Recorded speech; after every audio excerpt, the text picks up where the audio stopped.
Hi, guys. This is Christine from Dogs for Life, Whole Dog Training and Wellness in the Chicagoland area. And I just wanted to jump on and talk a little bit about one of the most common phone calls a dog trainer will get. And I think it is a high source of frustration for pet owners when they call and they say, "My dog is not listening to me. I call my dog and they don't come. I need my dog to do something, but they don't respond the way that they expect them to."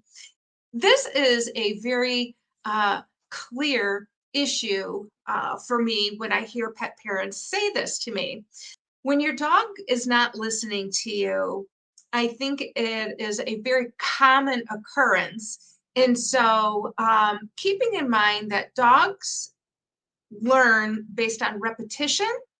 And so when you are calling your dog and your dog is non-responsive, I think the majority of the people, to be honest, become very frustrated with their dog. And so when they're calling their dog or when they're trying to get their dog to do something, their voice escalates and we become frustrated. And so that is a key component. I mean, if you really think about it, if you're talking to your child or you're talking to another person with an escalated tone, um, and chances are they're not going to respond in a favorable way. And so when this is happening and you're communicating with your dog, I think you need to kind of check and see how it is that you're actually communicating. So, keeping in mind that what ends up happening is when we're trying to communicate with our dog, we go into a cycle. We become frustrated, our voice volume comes up, tone goes higher, we might be a little sharper, we're yelling at our dogs, and the response of the dog is non favorable. And so, again, based on repetition, if this is the continual cycle that you and your dog are on, then chances are that you are just not going to be able to move forward. And so, if this is happening and you're in the Chicagoland suburbs, then this might be a good time for you to call, pick up the phone, and give me a call and say, "Hey, Chris, uh, my dog is not responding to me, and I'm really frustrated, and I need to learn how to communicate more effectively." And so give us a call. Now, for those who are not in the Chicagoland area, what I have done is put a little blog together for you that might help you with some training tips. When you feel like you're in that cycle, you talk to your dog, you've become frustrated, your voice volume comes up, your dog is non responsive, is to do a technique that we might use for ourselves when we're frustrated, and or we might have learned that technique when communicating with our children, because sometimes the reality is our children don't listen to us all the time and we can become frustrated. Is to stop and to count to five and take a breath and kind of reset yourself. So stop, reset yourself.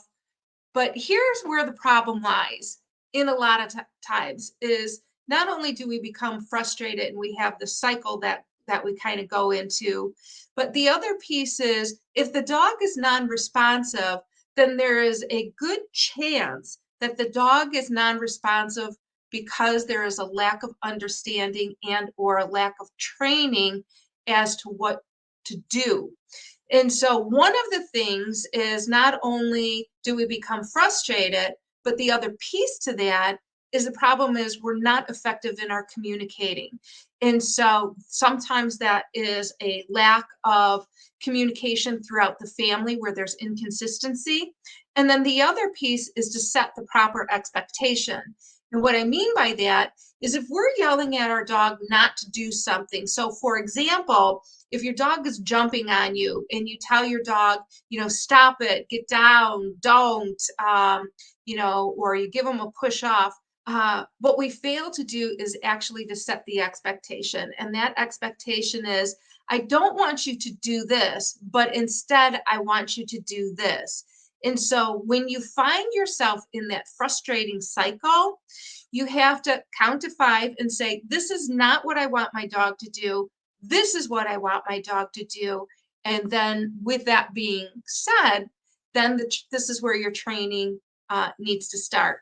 Is does your dog actually know what you want them to do? And so for some further tips, click on the link, go to the blog, read the blog. Hopefully, that gives you some tips as to how to get your dog to become more responsive when you're asking them to do something, how to communicate effectively, how to reduce the frustration level that you feel. And in that cycle, creates the dog to also become frustrated or fearful, and or simply just non-responsive. And so hopefully it gives you some tips. You guys have a great day and come back and join us on our Facebook page. And or you can head on over to the Dogs for Life website, which is dogsforlife.com, and hit the blog area, and we can give you some tips and or sign up for our monthly newsletter, again, where we can give you some tips on training and wellness. And so, again, thank you for joining me today. You guys have a great day, and we'll talk to you again. Thank you. Have a great day. Bye now.